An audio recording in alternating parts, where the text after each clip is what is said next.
Indie filmmakers have my complete respect. I mean, think about it. They get paid a fraction of a fraction of a fraction of what the big stars make. And of course, they will do anything humanly possible to get that one last shot just right. It's not over until you say that's a wrap. They max out their credit cards. They call in favor after favor. You name it, they'll do it just to make sure that their vision gets on screen. And it's even more than that. A lot of times indie filmmakers have to kind of improvise on the fly. Things go wrong on the set, happens all the time. They've got to figure out what to do on the spot. Otherwise, they could lose what little budget they have at that very moment. Just tons and tons of pressure, but they do it because they love it, and that's amazing. But of course, along the way, they would like it if a star would read the script in question and say, yeah, I'd like to make that movie. And it makes their job so much easier. I admire your work and feel really lucky to have you as a part of this production. And that was the case with Victoria Jackson. She read a script by writer-director Jonathan Fox and said, yeah, I'd like to do that movie. The movie in question is called Boardwalk Winter. It's a story about a young woman who gets a terrible diagnosis, but she's not going to give up, and she might even try to find one last love. Tell me about your... Life's too short for small talk. Then let's get uncomfortable. A vegan and a CrossFitter walk into a bar. But neither of them can get a word in because I'm already in there telling everyone that I am dying. Are you serious? Will she find the man of her dreams? Well, you have to wait and see and check out this charming movie, which, by the way, is on video-on-demand platforms right now. Well, I talked to Jonathan and Victoria about their time working together, some of the hardships they faced along the way, and turns out that Victoria Jackson is a trooper. Not only did she suffer through some interesting experiences in her hotel room, but she really did prove the adage, the show must go on. She is one of a kind. Ain't that the truth? So I hope you enjoyed the conversation with Jonathan Fox and Victoria Jackson about their new movie, Boardwalk Winter, available right now. I know I did, and I got another behind-the-scenes look at why indie filmmaking is so special, so rare, and how committed the people are behind the scenes to make it all possible. My hat's off to them. Well, thank you, Victoria and Jonathan, for joining the show. I want to start with Jonathan. We all know Victoria and have known her for quite some time. Love her work, obviously, but you're an up-and-coming filmmaker in the indie ranks, kind of a bootstrap kind of a process, which I absolutely love. I mean, it's just people who just do it because they enjoy the process and they just get it done by any means. I love that sort of attitude. But tell me a little bit about how you got involved with filmmaking, Jonathan. Then we'll get into the film. Sure. Yeah, I have a bit of a interesting way of getting into it. I worked in the white collar industry for the last 15 years or so. Also in the Virginia Army National Guard, and I came from the Virginia Military Institute. Went right into doing brokerages and banking and all that kind of stuff, and also did the military on the side. And I got to a point where in the Army, they told me, go get a master's degree so you can get promoted. And I'm like, all right, well, my industry doesn't care about master's degrees. I don't know what to get it in. And they're like, get in anything you want to get it in. It doesn't matter to us. Just get the piece of paper. So I looked for something that, I'd be passionate about, I would enjoy. And I found the screenwriting program at Regent University locally and got into filmmaking kind of from there. And just fell in love with it, and it really fit a lot of the skills and the creative things that I've been doing on the side for years, and like you said, just kind of bootstrapped my way into it and kind of forced things to happen. No, maybe it was meant to be, but you gave it a little nudge at the same time. Now, with Boardwalk Winter, did you originally have a role in mind for Victoria? How did the collaboration take place with that on that end? Yeah. Well, it helps a lot to write a part for an actor. That is a huge advantage. At the start, I did not write it thinking of Victoria, but sort of a character that I knew she could fill once I saw a trailer of a movie she was in, and I instantly knew this is Mrs. Kellogg. She has to play this character. And then I got together with Victoria, and we just kind of mulled over who this character was, how she wanted to play it. Combined a lot of her thoughts, a lot of her acting skills into it, rewrote some of the dialogue with her so it kind of fit better, and it really became a new character, and it really became her character. Gotcha. And Victoria, when you have a character like this, What's your thinking? How do you prepare for it? What do you want to bring something different to the project? How did you kind of approach it? Because you've got years of experience. This is a young filmmaker on the rise, and you have all this wisdom behind you. Talk about your approach. Well, I had quite a stretch because I had to play an older woman. And that's very hard for me because I'm so young. But I'm an actor. That's true. She's getting younger every day, too. There you go. Yes, I am. And my acting range is like 18 to 69. So I tapped into my age 69 and I think I pulled it off. Now, the main character here is Fern, and obviously she's got a pretty significant diagnosis. And but there's a lot of humor here. Some of it's a little dark, a little bleak. Some of it's certainly effervescent. Jonathan, talk about sort of why you went in this direction, or what appealed to you about this particular story. Yeah. The story kind of began when I was jogging on the boardwalk near my house, and I came across this little hotel. It's like 3 stories high, had a little ice cream shop in the bottom of it. It was adorable, but it struck me because it was sandwiched in between these 2 high-riser sort of corporate style hotels along this giant boardwalk, and it shocked me a little bit that this thing still existed. And I thought, man, the audacity of this thing to still sit here on this beach all these years and, amongst these huge buildings. And I started thinking, what kind of a character would live there? What kind of a person would live there? And so the location kind of started the thought process, and it naturally led into this sort of an underdog sort of a story where this person has this diagnosis and the world seems to be kind of crowding over her, and she's trying to figure out what to do to kind of last. And I knew instantly that it had to be kind of I didn't want it to be another cancer story, just another, sick story. So I wanted it to be all about that hope, and like this little building stands for something. It's there to stay. It's adorable. It has character, and it's not going to give in to the world and become something different that it shouldn't be. And I thought that this Fern character could be that, and I think it played out really well, kind of balancing that darkness that you mentioned and the humor, and always staying hopeful.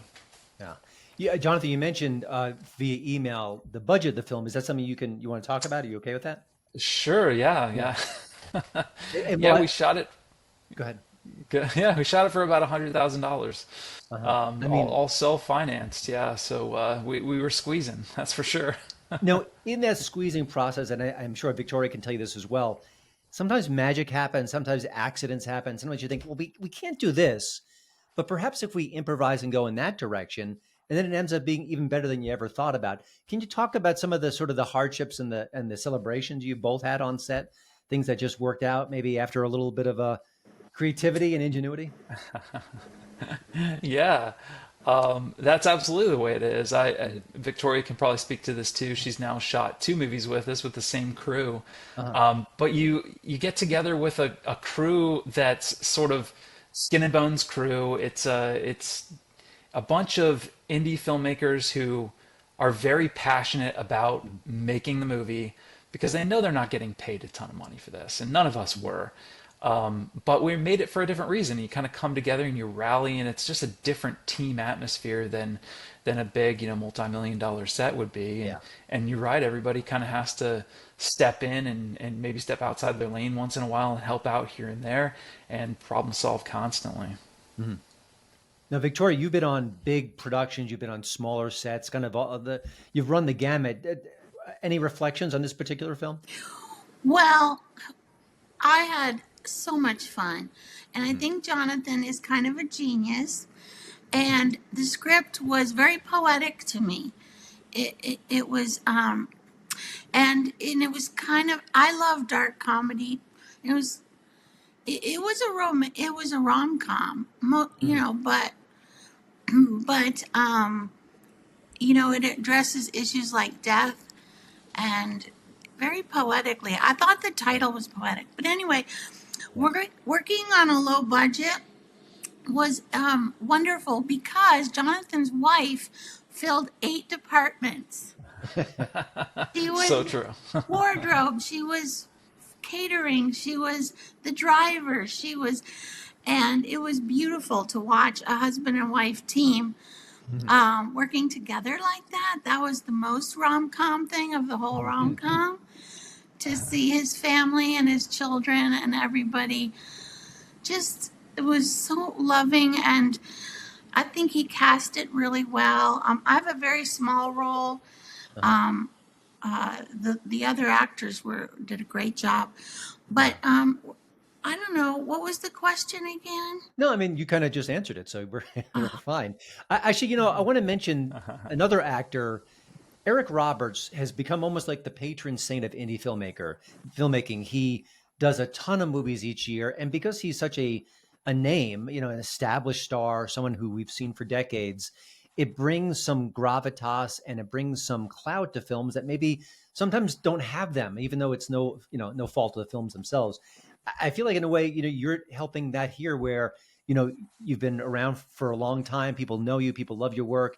And then when they see you attached to a project, oh, Victoria Jackson, I love her. I'll check this out. I mean, can you talk about what that means to a film like this? And the film itself is charming and wonderful, but people at first glance may not know the actors as well as others. And then they see your name.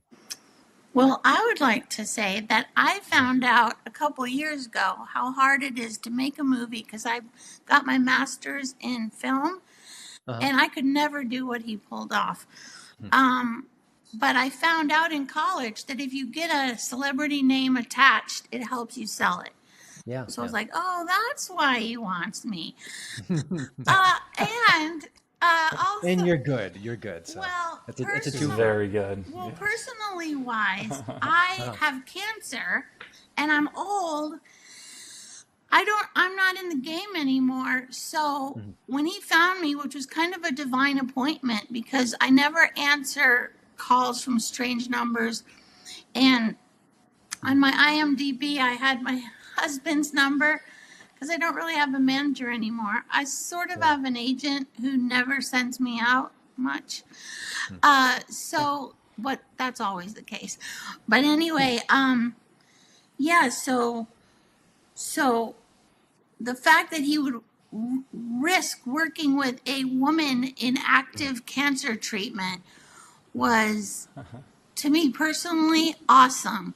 Because then I got to take my mind off of all of the boring medical stuff and do what I love. So he gave me a huge gift.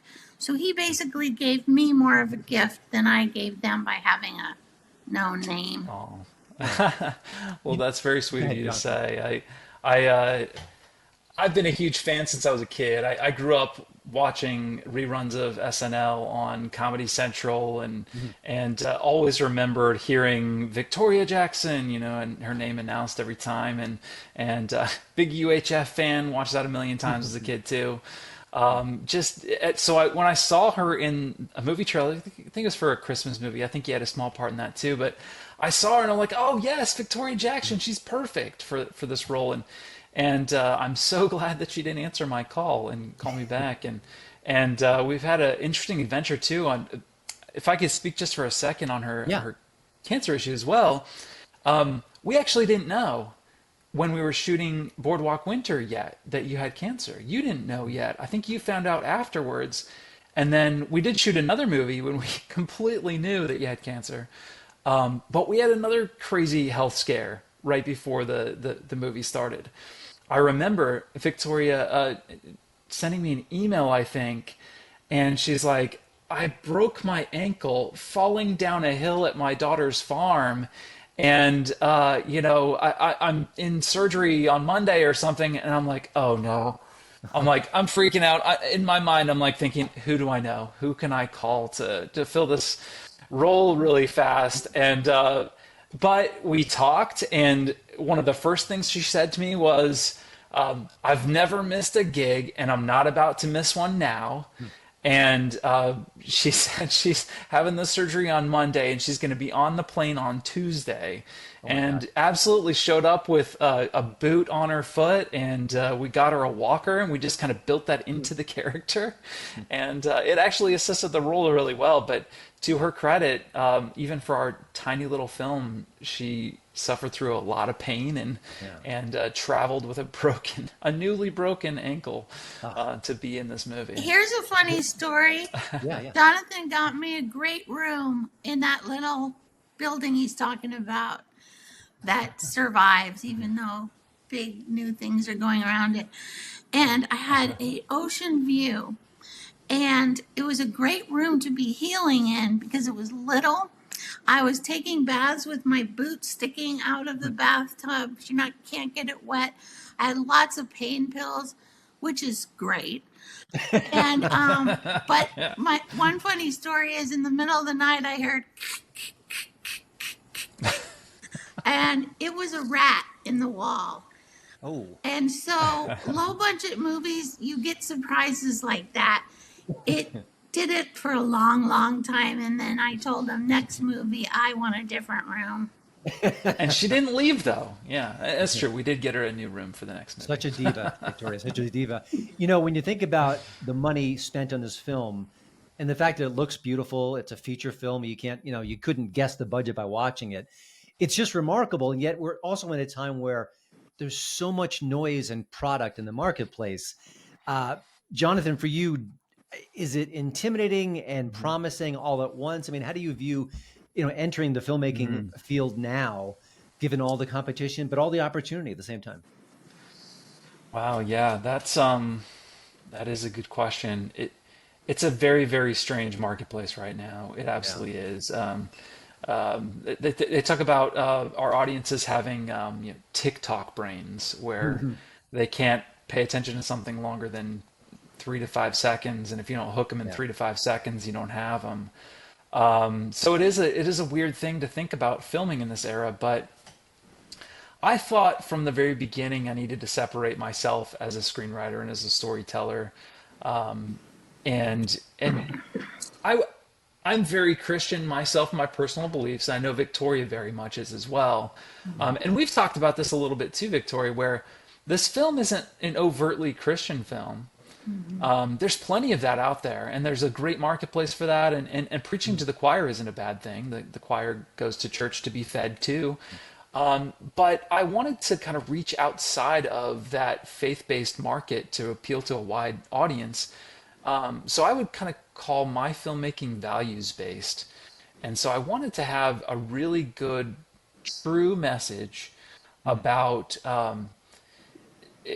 that it's never, ever too late in your life to make positive changes. Yeah. Even if you have a terminal diagnosis, you don't have much time left, there's always something you can do. There's always hope. There's always hope in every scenario in your life. And I hoped that at least if people give it a little try, or word of mouth would get out there, that this is an inspiring, uplifting movie that's also funny and feels more mainstream than most faith-based films do.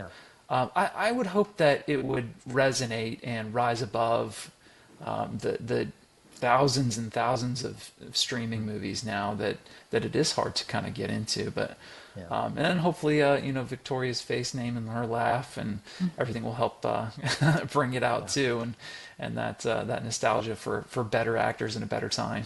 Yeah. Tell me real quickly, I know we want to focus mostly on this film, but you have another project that you've worked together on. Can you give us a little tease about what that is and when we might see it? Absolutely. I threw my Ice Bros shirt on today here. It's that's the next movie. It's called Ice Bros. And after working with Victoria on Boardwalk Winter, I knew I had to write something specifically for her and give her a much bigger part. And she was so gracious and willing to do it, and even in all of her health scares and conditions and everything. And like I said, she's getting younger and healthier every day. She says all the time online that people don't believe that she's even sick because she's out doing handstands in Greece and everything. So anyway, I wrote this story for her and 2 of the other actors that were in Boardwalk Winter that I just loved working with, and I thought they were hilarious. Smaller parts as well in Boardwalk Winter. So the story is Ice Bros. It's about two young idiots who start a business driving fish around town. It's kind of a Dumb and Dumber style comedy, and they get involved with the mafia, and eventually the mafia convinces them to dump a body bag, a dead body somewhere 8 hours away. And while they're on their road trip, the person in the body bag wakes up, and it's Victoria. And now these two idiots have to figure out what to do with her. Sounds good. So it was a blast. It was so fun to film. Is there an estimated release, or that too soon to say? I've got a rough cut put together now, so we've got a lot of post work still to do. But I'm hoping next spring would be a great time to get that out. I think that might be a good schedule for us. Yeah. Already. Before I let you both go, I want to ask Victoria. I mean, just given your work in comedy over the decades, we're in such a curious time right now. I feel like we're allowed to laugh again. Some of the unwritten rules against saying certain jokes are falling away. Stand-up comedy is booming right now. I mean, you this is your lifeblood. What's your take on where we are from a cultural point of view when it comes to comedy these days? I think people got really mad about the woke agenda, and the pendulum is swinging back, and people are celebrating freedom of speech again. It's about time, I imagine. Yeah. I think it's been a fearful thing. I think that even good comedians now, even when they're writing stuff that's not woke, they're trying so hard to be safe. Yeah. And you can't be safe when you're writing comedy. You just have to let the comedy flow. And if you think it's funny, someone else will too. But too many people are sitting there tapping at the keyboard, and they probably hit delete and like, I don't know, that might offend somebody. That's right. And so they rewrite the joke, and then it's not a joke anymore. And so you lose all the comedy and all the heart in your movie. Yes. Gotcha. Well, I thank you again for both of you for joining the conversation, for making this movie. Of course, it's Boardwalk Winter. It's available right now on video on demand platforms. That means like iTunes, Google, Amazon, wherever you get your video on demand titles, you can find it right there. So we do hope you check it out. It is fun. It is funny at times, even though the somber subject matter may not seem that way, but it really has a sense of life and vibrancy to it. But again, thank you so much, Victoria. Treat to talk to you, and hope you're feeling better soon, and hope things are working out there. But so glad the two of you found each other. What a great collaboration. It sounds like you've made each of your other's lives even brighter. Yeah. Thank you, Christian. I really appreciate you. Well, that's it for this week's bonus episode. Again, thank you to Jonathan and Victoria for sharing their time and talking about Boardwalk Winter. And while I have your attention, well, I hope you'll check out HollywoodinToto.com as my website, updated 7 days a week. Also want you to kind of head on over to our YouTube channel. We've got a series called Short on Hollywood. Again, it's a short, under a minute long, and it's kind of a snarky look at the latest entertainment headlines. It is a little bit right of center, like the show. It is a little bit silly, not quite like the show, but once in a while we get silly here. But overall, it's just fun. It's different. It's fresh. I think you're going to like it. And if you didn't, well, you didn't hear it from me. Singer Katy Perry is spotted on a date with former Canadian Prime Minister Justin Trudeau. The singer insists they're just friends, adding she's conflicted about interracial dating. But that's all for now. I hope everyone has a wonderful day, a wonderful week. Doctor's orders.